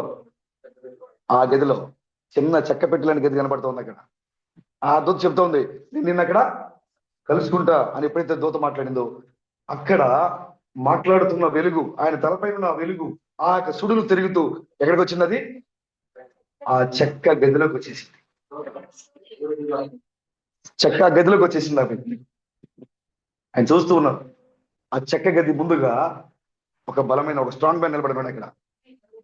ఒక బలమైన వ్యక్తి అక్కడ నిలబడినాడు అక్కడ. ఎప్పుడైతే ఆయన చూస్తూ ఉన్నారో, ఆ బలమైన వ్యక్తి యొక్క చేతిలో ఒక పడక మంచం ఉంది, స్ట్రక్చర్ ఉంది అక్కడ. దానిపైన ఎవరున్నారు? ఒక మహిళ, ఒక స్త్రీ పడుకోబెట్టుంది బలహీనంగా, రోగంతో. మురగాయన ఉన్నాడు, చక్క కెరవతో కాళ్ళతోనే లేక నిలబడున్నాడు అక్కడ. ఇప్పుడు వీరిని ఆ యొక్క బలమైన దూత ఏం చేస్తున్నాడు? చక్క గదిలోకి నడిపిస్తూ ఉన్నాడు. ఎప్పుడైతే వీళ్ళు బయట నుండి చక్క గది లోపలికి వెళ్ళారో, స్వరం మాట్లాడుతుంది, ఇది నాట్ పబ్లిక్ షో, ఈ విషయాన్ని నువ్వు ఎవరికి చెప్పొద్దు. ఇక్కడ ఏం జరుగుతుంది ఎవరితో మాట్లాడద్దు, ఇది అందరి కోసం కాదు. చక్క గదిలో ఏం జరుగుతుందో ఎవరైతే లోపలికి వెళ్ళారో, ఎవరైతే అనుభూతి పొందారో వారికే తెలుసు. ఇది పబ్లిక్ షో కాదు. ఇది ఇప్పుడు మీరు వింటున్న ఈ సందేశము ఇది ప్రజల కోసం కాదు. ఇది ఎవరైతే ఎన్నిక చేయబడిన పెళ్లి కుమార్తె ఉందో వారి కోసమే ఈ సందేశం, అందరి కోసం కాదు. క్రైస్తవుల్లో చాలా మంది పాస్టర్స్ ఉన్నారు, చాలా సంఘాలు ఉన్నాయి, వారందరి కోసం దేవుడు రాలా, వారి కోసం దేవుడు ప్రాణం పెట్టలా. ఎవరైతే మనమును జయించారో, ఎవరైతే సజీవంగా ఉన్నారో వారిని ఈ ప్రజల నుంచి వేరు చేయడానికి వచ్చాడు ఆయన. అందుకోసమే సౌలు కాలంలో ఒక సంభవం జరిగింది అక్కడ. సమూయేలు కాలంలో వాళ్ళు సమూయేలు యొక్క మాట వినకుండా విగ్రహాలు చేశారు. వాళ్ళు సమూయేలు చెప్పాడు, అయ్యా తప్పయ్యా, దేవుడు మిమ్మల్ని ఎంతగానో కాపాడాడు కదా, మరి మన దేవుడిని విడిచిపెట్టి విగ్రహారం చేయడం తప్పు కదా అంటే అన్నారు, ఓ నేను మీ మాట వింటాం అని చెప్పారు. సమూయేలు వెళ్ళిపోవడంతో మళ్ళీ బయలుదేరుతున్నారు ఇక మొదలుపెట్టారు. దేవుడు వారిపైకి ఎవరిని రప్పించాడు? ఫిలిష్తీయులను రప్పించాడు. మొదటి సమూయేలు చూడండి ఒకసారి. మొదటి సమూయేలు 7వ అధ్యాయము 3వ వచనం. సమూయేలు ఇశ్రాయేలు అందరితో ఇట్లైను, మీ పూర్ణ హృదయంతో యెహోవా యందు మీరు పడుకుని ఎడల అన్య దేవతలను, అష్టరోతు దేవతలను మీ మధ్య నుండి తీసివేసి పట్టుదల కలిగి, రోక్ చెప్తున్నారు కదా, విగ్రహాలను మానేసి పట్టుదల కలిగి మీరు దేవుడు సేవించండి అని చెప్తున్నాడు. పట్టుదల కలిగి యెహోవా తట్టు మీ హృదయములను తిప్పి ఆయనను సేవించుడి, అప్పుడు ఆయన ఫిలిష్తీయుల చేతిలో నుండి మిమ్మల్ని విడిపించును. అంతటా ఇశ్రాయేలీయులు బయలు దేవతలను, అష్టరోతు దేవతలను తీసివేసి యెహోవాను మాత్రమే సేవించింది. అంతటా సమూయేలు ఇశ్రాయేలీయులందరినీ మిస్పాకు పిలువనప్పుడే నేను మీ పక్షమున యెహోవాను ప్రార్థన చేతులని చెప్పగా, వారు మిస్పాలో కూడుకొని నీళ్లు చేది యెహోవా సన్నిధిని కుమ్మరించి ఆ దినము ఉపవాసం ఉండి యెహోవా దృష్టికి మేము పాపాత్మలమని ఒప్పుకున్నది. ఆమేన్. విగ్రహారం చేశారు వాళ్ళు. ప్రవక్త హెచ్చరించినా కూడా నమ్మలేదు వాళ్ళు, తిరుగుబాటు చేశారు వాళ్ళు. ఎప్పుడైతే సమయాలు వచ్చి మీరు పట్టుదలతో యెహోవా తట్టు మీరు తిరగండి, ఎందుకంటే శత్రువులు మీ మీదకి వచ్చారు, ఫిలిష్తీయులు మీ మీదకి వచ్చారు. శత్రువుని మీరు జయించాలంటే మీకు ఎవరు సహాయం చేయాలి? యెహోవా సహాయం చేయాలి. కాబట్టి మీరు దేవుని తట్టు తిరిగితే, అన్ని దేవతలు విడిచిపెడితే దేవుడు మీకు సహాయం చేస్తాడు అని చెప్పినప్పుడు వాళ్ళందరూ ఏమైపోయారు? యెహోవాను ఆరాధించడం మొదలుపెట్టారు, పశ్చాత్తాపడం మొదలుపెట్టారు. ఓ ప్రభు, మేము నీకు వ్యతిరేకంగా తిరుగుబాటు చేశాం అని ఒప్పుకున్నారు వాళ్ళు. ఎప్పుడైతే వాళ్ళు పాపాన్ని ఒప్పుకున్నారో సమూయేలు అంటున్నాడు, మీ పక్షమున నేను యెహోవాకి ప్రార్థన చేస్తాను. సర్వాంగ హోమం చేశాడు ఆయన. పాలు విడివిన గుర్రెపిల్లను తీసుకొచ్చాడు, బలిగా అర్పించాడు. వారి పక్షమున ఆయన ప్రార్థన చేయడం మొదలుపెట్టాడు. ఏం జరిగిందో తెలుసా బ్రదర్? ఎప్పుడు వారు యుద్ధం చేయాల్సిన పని లేదు బ్రదర్. దేవుని ప్రజలు ఎప్పుడు యుద్ధం చేయాల్సిన పని లేదు బ్రదర్. నువ్వు ఎప్పుడు పోరాటం చేయాల్సిన పని లేదు బ్రదర్. ఈ వాక్యము సత్యము అని నువ్వు పోరాటం చేయాల్సిన పని లేదు. అక్కడ నువ్వు నిలబడితే చాలు, ఆయన వాక్యాన్ని ఆయన నిరూపించుకుంటాడు. ఆయన వాళ్ళు ఎప్పుడైతే అన్ని దేవతలు విడిచిపెట్టి యెహోవాని ఆశ్రయించారో, యెహోవాని నమ్ముకున్నారో, ప్రవక్త మాటకు లోబడ్డారో, అక్కడ వెంటనే ఏం జరుగుతుందో తెలుసా? శత్రువుల మధ్యలో ఉరుములు, మెరుపులు ఏమొచ్చినాయి? అక్కడ బలమైన ఉరుములు శబ్దం వినపడుతుంది. అక్కడ పైనుంచి బడబడబడబడ వినపడుతుంది. అక్కడ ఇక్కడ ఉన్న ఫిలిష్తీయులు ఏమైపోయారంట? ఉరుముల శబ్దం ఏం చేసింది? వారిని తారుమారు చేసేస్తున్నాడు. ఇక్కడ చూడండి, అక్కడ 10వ వచనంలో సమూయేలు దహన బలి అర్పించుచుండగా ఫిలిష్తీయులు యుద్ధము చేయుటకై ఇశ్రాయేలు మీదకి వచ్చిరి. అయితే యెహోవా ఆ దినమున ఫిలిష్తీయుల మీద మెండుగా ఉరుములు ఉరిమించి వారిని తారుమారు చేయగా వారు ఇశ్రాయేలీయుల చేత ఓడిపోయిరి. ఆమేన్. ఉరుముల యొక్క శబ్దము ఫిలిష్తీయుల్ని ఏం చేసింది బ్రదర్? తారుమారు చేసింది. వీళ్ళు యుద్ధం చేయలే. ఎప్పుడైతే ఆకాశంలో ఉరుముల యొక్క శబ్దం వినపడిందో శత్రువులు తారుమారైపోయారు, భయపడిపోయారు, పారిపోయారు. వాళ్ళు పారిపోతుంటే వాళ్ళ వెనక వీళ్ళు ఏం చేశారు? ఇశ్రాయేలు తరిమి యుద్ధం చేసుకుంటూ వెళ్ళారు వాళ్ళు. ఇప్పుడు ఈ కాలంలో కూడా ఉరుముల యొక్క శబ్దము క్రైస్తవులని తారుమారు చేసింది సోదరుడు. ప్రేమ వీళ్ళందరూ కూడా యేసే మా దేవుడు అని వీళ్ళందరూ నమ్ముతుంటే ఏం చెప్తున్నాడు? మా దేవుడు ఇప్పుడు విన్నాం, హృదయాలు కదిలించబడ్డాయి. ఏంటి దేవుడు యేసైతే వేల సంవత్సరాలుగా యేసునామంలో ప్రార్థన చేస్తా ఉంటే ఈయనండి కొత్తగా మాట్లాడుతున్నాడు. అవునండి, ఈ బ్రహ్మ అనే పేరు బైబిల్లో ఉంది. యేసు అనే పేరు గబ్రియలు దూత మత్తయి సువార్తలో చెప్పింది. కానీ బ్రహ్మ అనే పేరు ఆది కాండంలోనే ఉంది. హల్లెలూయా. ఈ పేరు బైబిల్లో ఉంది. ఈ పేరు ఉరుములలో ఉంది. ఇప్పుడు BRAMHAM అనే ఉరుముల శబ్దము ఈ క్రైస్తవుల్ని తారుమారు చేసింది. మన మీద యుద్ధం చేయడానికి వచ్చారు. బ్రహ్మ దేవుడు ఎక్కడండి? ఎలా అవుతాడు బ్రదర్? లేదండి, మన హృదయాలు ఎప్పుడైతే ప్రవక్త యొక్క వర్తమానం తట్టు తిరిగాయో, మన హృదయాలు ఎప్పుడైతే వాక్యం తట్టు తిరిగిందో మన పేరట యుద్ధము చేయవాడు ఎవరంటే యెహోవానే. దేంతో తెలుసా? ఉరుముల రహస్యముతో, ఉరుముల మర్మముతో దేవుడు ఈ క్రైస్తవుల పైన తారుమారు చేయించి యుద్ధం చేయించాడు. ఆయన వాళ్ళ హృదయాలు తారుమారైపోయింది. రెండాం ఎలా దేవుడు అవుతాడు? అవునండి, తారుమారైపోయారు వాళ్ళు. కానీ ఇశ్రాయేలు ఆ ఉరుముల యొక్క శబ్దానికి వాళ్ళు భయపడలేదు. వాళ్ళకి తెలుసు ఆ శబ్దం ఏంటో. వాళ్ళకి తెలుసు ఎవరు ఆ శబ్దాన్ని పంపిస్తున్నారు. ఇప్పుడు ఈ దినపు పెళ్లి కుమార్తె కూడా, సంఘానికి కూడా తెలుసు ఉరుముల ప్రకటన 10వ అధ్యాయము 4వ వచనంలో ఉన్నటువంటి ఆ ఉరుముల శబ్దం ఏంటో ఈ ప్రపంచానికి తెలియదు, ఈ క్రైస్తవులకు తెలియదు. అది యేసుక్రీస్తు యొక్క కొత్త పేరండి. కానీ ఇక్కడ కూర్చున్న పెళ్లి కుమార్తెకు తెలుసు BRAMHAM, ఈ 7 ఉరుముల శబ్దము ఆయన కొత్త పేరైందని. ఈ ప్రపంచాన్ని తారుమారు చేసేసింది. కానీ మనం తారుమారం బ్రదర్. ఎందుకంటే మనకు తెలుసు ఆ శబ్దం ఏంటో. మనకి చాలా స్పష్టంగా వినపడుతుంది.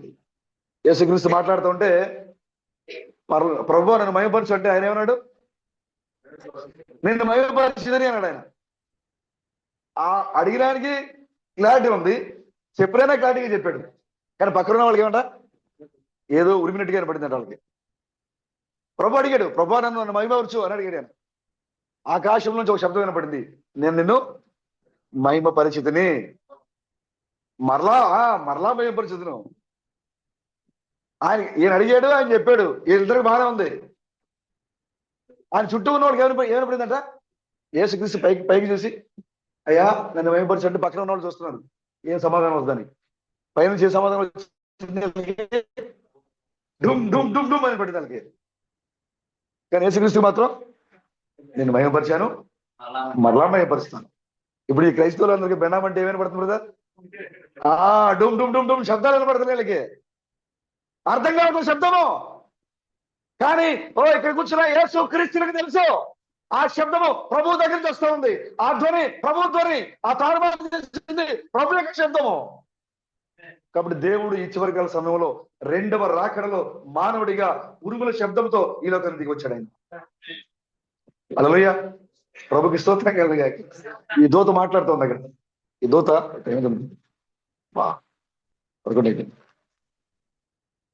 అంటే మీరు కూర్చొని ఒప్పుకుందిలే కానీ మీరు విశ్వాసలే నాకు తెలుసు. మరి అధికంగా అలసిపోవడం, ఆయాసపడడం నాకు ఇష్టం లేదు. మనం ముగిస్తాను నేను మళ్ళీ రేపు ఉందిగా బ్రదర్. ఎవరు ఎంతమంది ఇబ్బంది అనుకుంటారు? మొత్తం ఎత్తారుగా, నేనే ఎత్తలేదు. సిస్టర్స్ లో మాత్రం ఎవరు ఎత్తలేదు చూసారా? స్త్రీలు పురుషులైతే మొత్తం ఎత్తారు. కానీ ఇటు పక్కన మాత్రం 1-2 చేతులు కనపడి నాకు. ఇక సార్లు 4 అయిపోతే వెళ్ళిపోదాం. ఆ సమాధి దగ్గర స్త్రీలు పురుషుల కంటే ముందే వచ్చారు అక్కడికి. మీరు మీరు ముందే వెళ్ళారు సమాధి దగ్గరికి. పేతురు వెళ్ళా, ఎవరు మగవాళ్ళు అక్కడికి ఎవరు ముందుగా వెళ్ళా, ఎవరు వెళ్ళారు? సిస్టర్సే ముందే వెళ్ళారు అక్కడికి. వాళ్ళు దూతం చూశారు అక్కడ. ఆ దూత మాట్లాడింది ఏమని? మీరు గల్లీకి వెళ్ళండి, ఆయన లేడు ఇక్కడ, ఆయన లేచాడు అని వర్తమానం ఎవరు తెలిసింది? సిస్టర్సే ఉన్నారు.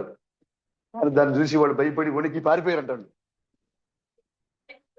ఎందుకు ఎందుకు వచ్చిన బాధలే, ఎందుకు వచ్చిన బాధలే మాకు ఇది అని భయపడి పారిపోయారు అంటాడు. ఎవరితో చెప్పలేదు అంటాడు. అందరూ చంద్రబాబు కూడా ఎత్తారు. ఆల్రెడీ నేను గంట సేపు మాట్లాడాడు ఆయన. సరే ఏదో రకంగా ఉందామని ఆయన ఎత్తాడు ఆయన.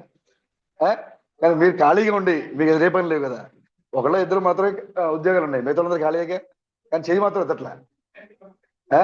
కానీ మన సహోదరులు మన కోసం భోజనం సిద్ధపరుస్తున్న చాలా కష్టపడుతున్నారు. ఆ విషయంలో మనం మెచ్చుకోవాలి. నేను బైబిల్ చెప్పింది స్త్రీని బలమైన ఘటం కాబట్టి మీరు అప్పుడప్పుడు కొద్దిగా మరి అవమానించకుండా చెయ్యాలి. బలహీన ఘటం కాబట్టి పగిలిపోతుంది కింద పడితే. కానీ మేము అనట్లేదు, మేము చేయట్లేదు అని కోపం వస్తుంది కాబట్టి మనం కొద్దిగా మన జాగ్రత్తగా చూసుకోవాలి. మన సహోదరులు మంచోళ్ళే, అంటే మీరు చేయెత్తారు కానీ మీరు ఉండరు, వాళ్ళు చేయెత్తపోయిన వాళ్ళు ఉంటారు. మంచిది కాబట్టి నేను మిమ్మల్ని అక్కడ కలుసుకుంటాను. నేను ఎక్కడ కలుసుకుంటాను? ప్రభు అంటున్నారు అక్కడ. అదో చెప్తా ఉంది, ఆ యొక్క అగ్నిస్తంభము సుడులు తిరుగుతూ ఆ చెక్క గది మీదకి వచ్చింది. ఇప్పుడు క్రీస్తు వారు ఎక్కడ ఉన్నారు? ఇప్పుడు చెక్క గదిలో ఉన్నారు. ఇప్పుడు నువ్వు వారిని కలవాలంటే ఇప్పుడు నువ్వు ఎక్కడ రావాలి? చెక్క గది దగ్గర రావాలి. నువ్వు ఇది పబ్లిక్ షో కాదు, ఇది ప్రపంచ వర్తమానం కాదు, ఇది కేవలము ఎన్నిక చేయబడిన పెండ్లి కుమార్తె సందేశం. ఇది ఎవరైతే ఈ చెక్క గదిలో ఉన్నారో, ఎవరైతే ఈ గుడారంలో ఉన్నారో వారికే ఈ సందేశము. ఇప్పుడు మనం ఎక్కడున్నా బ్రదర్? ఏంట చెక్క గది? 3వ ఈడ్పు. హల్లెలూయా. అతి పరిశుద్ధ స్థలము. హల్లెలూయా. దేవుని యొక్క నివాస స్థలం ఇది. దేవుడు ఎక్కడ నివాసమై ఉన్నాడో ఇప్పుడు మనం అక్కడికి వచ్చేసాం. ప్రభు యేసుక్రీస్తు అక్కడ చెప్పారు, మీరు అక్కడికి వెళ్ళండి, నేను అక్కడ మిమ్మల్ని కలుస్తా అని. జీవంగా ఉన్నప్పుడే చెప్పాడు, నేను మిమ్మల్ని గలిలయలో కలుస్తా అని చెప్పాడైనా. మరలా అదో చెప్తోంది, మీరు ఎక్కడికి ఎందుకు వచ్చారు? ఆయన ఆల్రెడీ చెప్పాడు కదా ఎక్కడికి వెళ్ళమని. అక్కడికి వెళ్ళిపోయాడు. ఆయన వచ్చేసాడు. ఆయన మాట నిలబెట్టుకుంటాడు బ్రదర్. చదువుడా, యేసుక్రీస్తు తన మాటని నిలబెట్టుకుంటాడు. యేసుక్రీస్తు చెప్పారు, నేను మరలా వేస్తాను. ఆమె కానీ ఈ క్రైస్తవులు ఎలా చూస్తున్నారంటే అదే యేసుక్రీస్తు, అదే నిలువుటంగి, అదే గడ్డమతో వస్తారని వాళ్ళు ఎదురు చూస్తున్నారు. కానీ ఆయన మారు రూపము గలవాడై మనల్ని ఈ గలిలే కలుస్తున్నాడు. ఆయన ఈ సంఘం అనే నిత్యత్వములో. సంఘం అంటే ఏంటి బ్రదర్?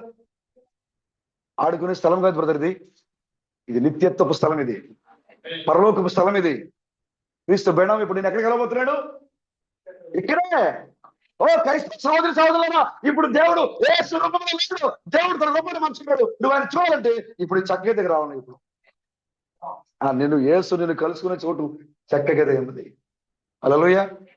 ఆ గదిలో ఎవరున్నారు తెలుసా? గది ద్వారము దగ్గర ఒక స్ట్రాంగ్ మ్యాన్ ఉన్నాడు. ఆమె చెక్క గది ఉంది. చెక్క గది ఎవరు? బయట నిలబడే స్ట్రాంగ్ మ్యాన్ ఎవరు? పైనుంచి దిగి వచ్చిన అగ్నిస్తంభం ఎవరు? ఎవరు బ్రదర్? మీరు ఎప్పుడైనా ఆలోచించారా? ప్రభుకి స్తోత్రం కలగాక. పైనుంచి అగ్నిస్తంభము అతీతమైన జీవి. ఇజ్రాయేల్ అని పగలు మేఘస్తంభము, రాత్రి అగ్నిస్తంభంగా ఉండి నడిపించిన అదే ఎలయం దేవుడు సుడులు తిరుగుతూ ఇప్పుడు ఎక్కడికి వచ్చాడు? ఈ గుడారం పైకి వచ్చాడు. ఆయన అక్కడ అగ్నిస్తంభం రూపంలో అతీతమైన జీవి ఉంది. చెక్క గది. అదేంటది? Not public show. ఇది 3వ ఈడ్పు. ఇది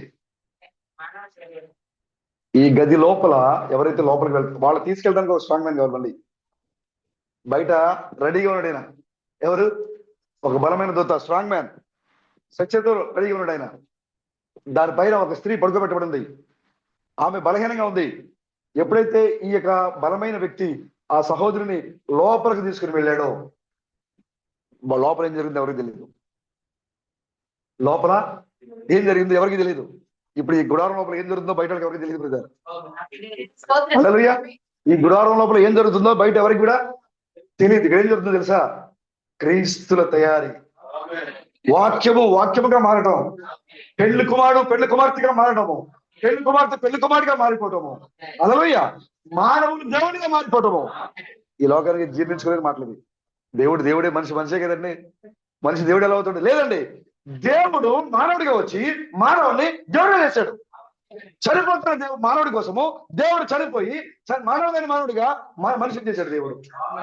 ఈ చెక్క గదిలో మరణము లేని మనుషులు దేవుళ్ళుగా మారుతున్నారు. ఆయన చెప్పాడు, నేను మిమ్మల్ని అక్కడ కలుసుకుంటాను. రమేష్ బ్రదర్, ప్రభు మిమ్మల్ని కలుసుకున్నారు బ్రదర్. సతీష్ బ్రదర్, ప్రభు అయిన క్రీస్తు చెక్క గదిలో ఉన్నాడు. బలమైన దూత యొక్క వర్తమానంతో చక్క గదిలో ఈ ప్రపంచానికి తెలియని వర్తమానాన్ని మీరు అనుభవిస్తున్నారు. మిమ్మల్ని పరిపూర్ణంగా వాక్యముగా మార్చే సందేశము, ఈ లోకానికి తెలియని సందేశము ఈ చక్క గదిలో వస్తా ఉంది.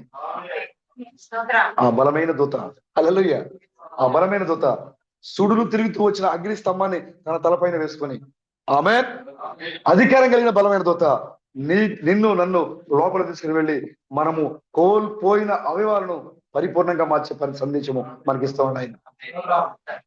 మరణం లేదు ఇప్పుడు, దుఃఖం లేదు ఇప్పుడు, సమస్యలు లేవు ఇప్పుడు, కన్నీరు లేదు ఇప్పుడు. కారణము మనం ఎక్కడున్నాం ఇప్పుడు? ఓ ప్రభువుని కలుసుకునే స్థలంలో మనం ఉన్నాం ఇప్పుడు. గలిలయలో ఉన్నాం మనం ఇప్పుడు. ఆమేన్, మనం నిజమైన గలిలయలో ఉన్నాం మనం ఇప్పుడు. ఆ దూత చెప్పినట్టుగా మీరందరూ ఎక్కడ రావాలి బ్రదర్? యెరూషలేం వెళ్ళకూడదు. యెరూషలేం లేడైనా, అమెరికాలో లేడైనా, ఆయన ఎక్కడున్నాడు బ్రదర్? తమిళనాడు వేలూరులో లేడైనా, ఎక్కడున్నాడు ఆయన? గలిలయలో ఉన్నాడు ఆయన. అతీతమైన సంఘంలో ఉన్నాడు దేవుడు. హల్లెలూయా. నువ్వు ఎప్పుడైతే సంఘములో ఉన్న దేవుడు చూడగలుగుతావో, కోల్పోయిన నీ యొక్క శరీరాన్ని, కోల్పోయిన నీ యొక్క అవయవాల్ని నువ్వు పొందుకుంటావు. ఇదే మూడవ ఎత్తు. ఇది మూడవ ఎత్తు. ఇది అందరి కోసం కాదు. ఈ మూడో ఎత్తు, ఈ మూడో ఆయన చెప్తున్నది, ఇది పబ్లిక్ షో కాదు. ఇది కేవలము పెండ్లి కుమార్తె యొక్క సందేశము, ఉరుముల యొక్క వర్తమానము, ఉరుముల సందేశం ఇది. ఏదైతే ఉరుముల యొక్క సందేశాన్ని ఈ యొక్క గుడారంలో నువ్వు పరిపూర్ణంగా తెలుసుకుంటున్నావో, నువ్వు పరిపూర్ణమైన క్రీస్తులుగా మారిపోతావు. హల్లెలూయా. ఇంతకు ముందు ఈ భూమి మీద క్రీస్తులు లేరు, అందులో మనుషులే ఉన్నారు. కిషోర్ బ్రదర్, ఇంతకుముందు ఎవరు మనుషులే ఉన్నారు, క్రీస్తులు లేరు. కానీ ఇప్పుడు ఈ భూమి మీద ఎవరున్నారు? క్రీస్తులు ఉన్నారు. ఎందుకంటే ఒక క్రీస్తు వెత్తబడి 2000 సంవత్సరాల కిందట, ఒక క్రీస్తు భూమిలో వెత్తబడి 2000 సంవత్సరాలుగా ఆ వ్యవసాయం ఎదిగి ఇప్పుడు ఈ కోతకాల సమయంలో అనేక మంది క్రీస్తుల్ని ఉత్పత్తి చేసింది. ఇప్పుడు మరణం లేని క్రీస్తు లోకంలో ఉన్నారు ఇప్పుడు. హల్లెలూయా. ఈ వర్తమానం చెప్పడానికి పరలోకము నుంచి దూత దిగి వచ్చింది. ఎంతో పెద్దదైన రాయిని గురించి సమాధానం దిగి వచ్చింది. హల్లెలూయా. అవునా? ఇంతకు ముందు మనం చూసినప్పుడు మనం చెప్పుకునే సందేశాన్ని అక్కడ ఇద్దరు దూతలు చెప్పారు, ఆయన లేడు. ఇక్కడ ఒక దూత చెప్తున్నాడు, ఆయన లేడు. ఇప్పుడు పెళ్లి కుమార్ చెప్తుంది, ఈ మర్మము ఎంతో గొప్పది. క్రీస్తు తాను సమాధిలో లేడు, ఈ మర్మము ఎంతో గొప్పది. యేసుక్రీస్తు సమాధిలో లేడంటే ఆయన పరిశుద్ధంగా పుట్టాడండి. అది మర్మం గొప్పదేం కాదు. అది ఆయన దేవుడిగా ఉన్నాడు, సమాధి చేసి వెళ్ళిపోయాడు. క్రీస్తు మేడం సమాధి చేయించారంటే ఆయన దేవుడికి సహాయం చేశాడు. ఆయన దేవుడు ఆయనకి సహాయం చేశాడు కాబట్టి బహుశా వెళ్ళిపోయిండొచ్చు. కానీ ఒక మనిషి నీవని నావని పుట్టి ఎలాంటి అధికారం లేకుండా అవమానాలు పడుతూ నిందలు పడుతూ నీతి మంతుడిగా పేరు తెచ్చుకున్న ఒక మానవుడు సమాధం చేయించాడు. సందేశం వినబడుతుంది. ఇది ఎంతో గొప్పదైన మర్మం సహోదరుడా. ఈ రాయిని పొడిచిన ఆ పొడుచువాడు ఎవరో కాదు, అదే ఈ లోకానికి ఆ గొప్ప వర్తమానం ఇచ్చేది ఎవరంటే అది నీవే అన్నాడు. యేసు క్రీస్తు యొక్క రెండవ రాకడ గురించి పరిపూర్ణంగా ఈ లోకానికి ప్రకటించే అధికారము దేవుడికి ఇచ్చాడు. నిజమైన గలిలయ నువ్వు. ఆమేన్. ప్రభు గలిలయలో కలుసుకోబోతున్నాడు. ఇక్కడే కలుసుకోబోతున్నాడు దేవుడు నిన్ను. హల్లెలూయా. ఎలా కలుసుకోబోతున్నాడో, ఈ గలిలయలో ప్రభు ఎలాంటి అధికారాన్ని ఇవ్వబోతున్నాడో మనం రేపటి దినం చూద్దాం. ఆమేన్. ప్రార్థన చేసుకుందాం. నేను కూడా ముగించే నాకు కూడా చాలా బాధగా ఉంది, కానీ మరి ఆలస్యం అయిపోతుంది కదా. ప్రార్థన చేసుకుందాం.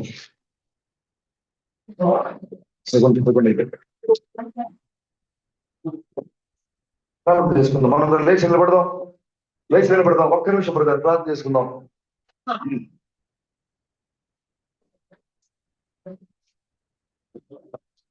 స్తోత్రం స్తోత్రం స్తోత్రం స్తోత్రం స్తోత్రం స్తోత్రం స్తోత్రం స్తోత్రం స్తోత్రం స్తోత్రం స్తోత్రం స్తోత్రం స్తోత్రం స్తోత్రం స్తోత్రం స్తోత్రం స్తోత్రం స్తోత్రం స్తోత్రం హల్లెలూయా స్తోత్రం స్తోత్రం స్తోత్రం స్తోత్రం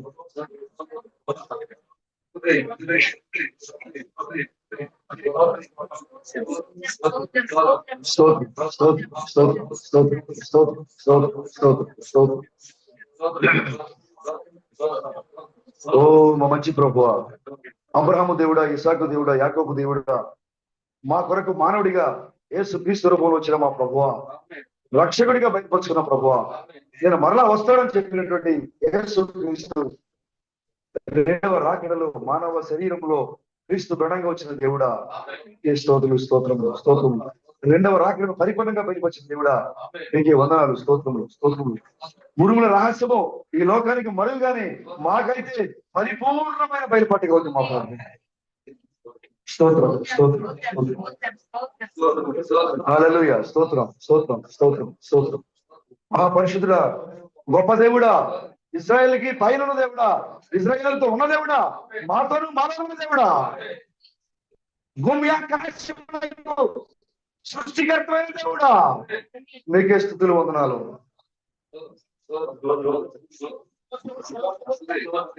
యెహోవాగా యేసుగా ఈ చివరి దినాల్లో కొత్త పేరులో క్రీస్తు బ్రడముగా పిలువబడుతున్న మా దేవుడా, స్తోత్రములు తండ్రి స్తోత్రం.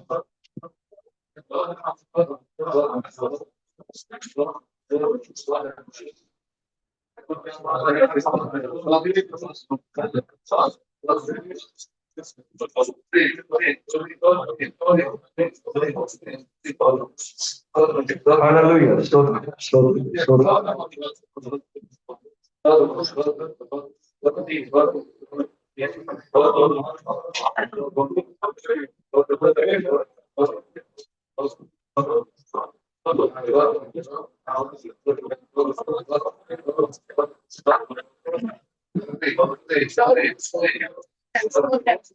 క్రైస్తవుల ఆయన కనుగొంటారు యేసు వస్తే. ఆమేన్. అందరూ గట్టిగా మన మధ్యలో సహోదరుడు టైటస్ గారు ముగింపు ప్రార్థన చేస్తారు.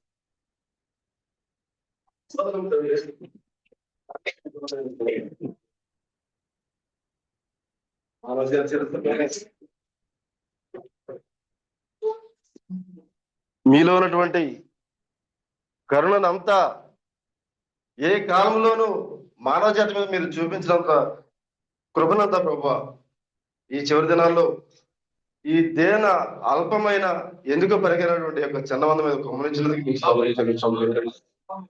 యుగంలోను తరమంలోను దాటపడి ఉన్న మరవాలి ప్రభువా, బయలుపరుచున్న దేవుడా, మీ స్తోత్రములు తండ్రి. మీ యొక్క కుమారుని కన్నలో పెట్టి మరి మోషే 3 సార్లు ఈ లోకం దృష్టిలో ఆయన మరణించినవాడిగా కనపడ్డాడు అనే విషయాన్ని మాకు బయలుపరిచింది దేవుడా, ఈ స్తోత్రములు తండ్రి.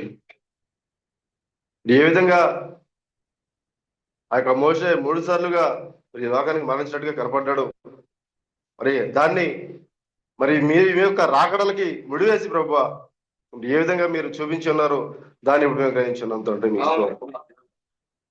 మరి అక్కడ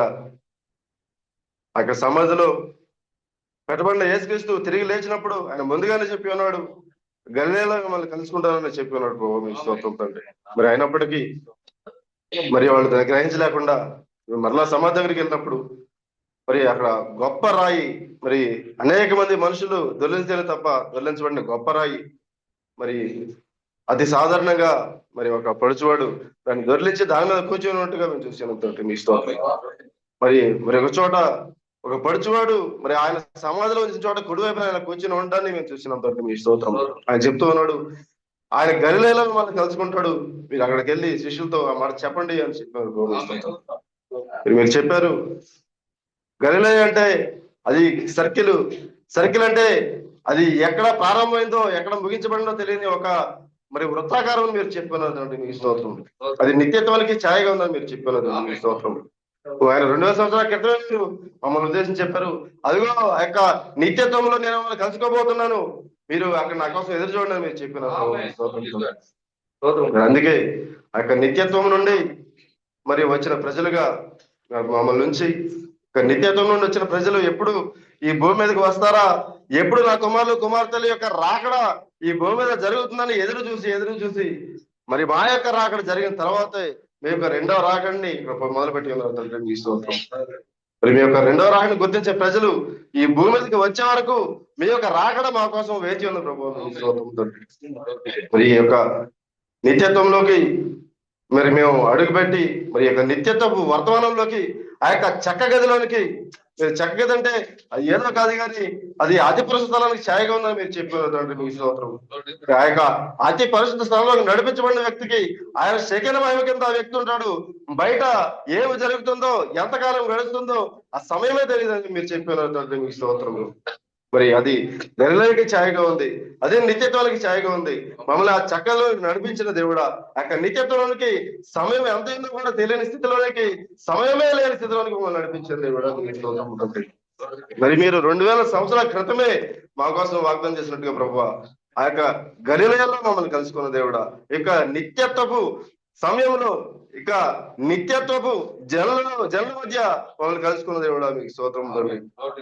ఇప్పుడు ఈ యొక్క నిత్యత్వం నుండి వచ్చిన మాకు మరి మీరు ఏ విధంగా మరి తిరిగి లేచి ఉన్నారో బయలుపరిచింది దేవుడా, మీకు స్తోత్రం తండ్రి.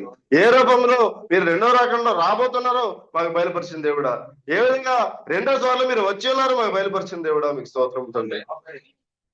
మీ యొక్క అనంతరం కృపను బట్టి, చరిత్రలో మీ ఎన్నడూ చూపించినటువంటి మరి కృపను మా మీద చూపించిన విధానం బట్టి, మీ యొక్క గొప్ప ప్రేమను బట్టి మీకు స్తోత్రం చెల్లిస్తాం తండ్రి. మరి రేపు జరగబోయే కూడలు కూడా ప్రభువా మరి ఎందుకంటే మరి గొప్ప విషయాల్ని మాకు బోధించమని, మరి ఎందుకంటే మీరు చెప్పారు క్రీస్తుల్ని తయారు చేసే క్రీస్తు యొక్క కర్మాగారంలో మీరు ఉన్నారు, మీరు చెప్పిన ఇష్టం. కాబట్టి ప్రభు ఆ యొక్క క్రీస్తులను ఉత్పత్తి చేసే ఆ యొక్క కర్మాగారంలో మమ్మల్ని నడిపించిన ప్రభు మీకు స్తోత్రం. మరి క్రీస్తు విధానం మీరు వచ్చినప్పుడు మీరు చెప్పినట్లుగా ఓ తల్లి తండ్రి ఎవరో ఎరుగని ఒక పారం కోడి వల్లే మేము పదకొండగలిగాం ప్రభు. మరి సంఘ శాఖల ద్వారా, బైబిల్ కాలేజీల ద్వారా మేము ట్రైనింగ్ తీసుకోలేదు కానీ ప్రభు, ఓ పరలోకం నుంచి కురిసిన ఆ యొక్క వర్షాన్ని తాగుతూ మరి పరలోకం వచ్చిన జీవహారం మేము తింటూ ప్రభు, మరి మా యొక్క తల్లి తండ్రి క్రీస్తు బ్రహ్మని ఎరిగిన వారుగా, మా యొక్క తల్లిదండ్రి ఎవరిని ఎరిగిన ప్రజలుగా మేము ఉన్నాం ప్రభు, మీకు స్తోత్రం. కాబట్టి ప్రభు మరి మమ్మల్ని రూపొందించమని మరి యొక్క క్రీస్తు యొక్క కర్మాగారంలో మీ యొక్క గొప్ప పరిశుద్ధాత్మ ద్వారా, గొప్ప తొలకరి వర్షము, కడల వర్షము మా మీద కుమరించడం ద్వారా మమ్మల్ని పోషించి మీకు సారేపత కలిగిన పరిపూర్ణమైన క్రీస్తులుగా మమ్మల్ని తీర్చిదిద్దామని, మరి అప్పటి వరకు మీ యొక్క కృప, మీ యొక్క భద్రత, మీ యొక్క కాపుదల యొక్క సంఘం చుట్టూను, ఇక్కడ మాట్లాడిన సహోదరుల చుట్టూను వచ్చి నడిపించి మీ యొక్క నామానికి మహిమను, మా యొక్క జీవితాలకు పరిపూర్ణతను దయచేయమని, రాజులకు రాజుగా ప్రభులకు ప్రభుగా రావాల్సిన వంటి క్రీస్తు జ్ఞానం మీ యొక్క అత్యంత కృపగా నామములో అడుగుచున్నాం తండ్రి. ఆమేన్.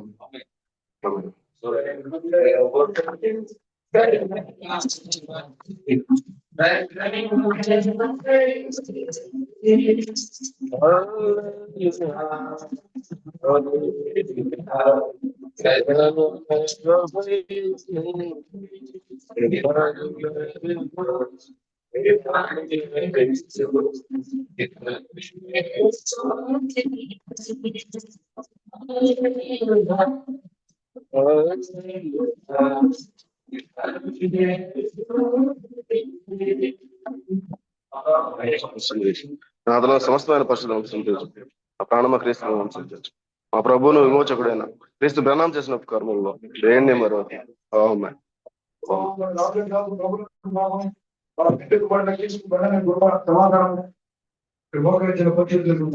ప్రపంచవ్యాప్తంగా మరి సిద్ధపడుతున్నటువంటి ప్రతి పరిస్థితులకును ఇప్పుడు ఎల్లప్పుడు ఆయన కృపా సమాధానము తోడేయండి, మనందరినీ నడిపించును గాక.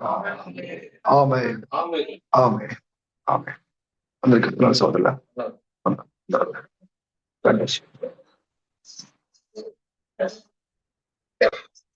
మరొక రోజుని మనకి అనుగ్రహించిన క్రీస్తు బడానికి స్తోత్రం కలగక. హల్లెలూయా. ఒకవేళ ఏదన్నా ఇంపార్టెంట్ అర్జెంట్ పని తప్పదు అనుకునే వాళ్ళు ఉంటే కనుక మీరు అవకాశం ఉంటే మీరు వెళ్ళండి, లేదు పర్వాలేదు అనుకుంటే మీరు ఉంటే మాకు సంతోషం. ఆమేన్. హల్లెలూయా.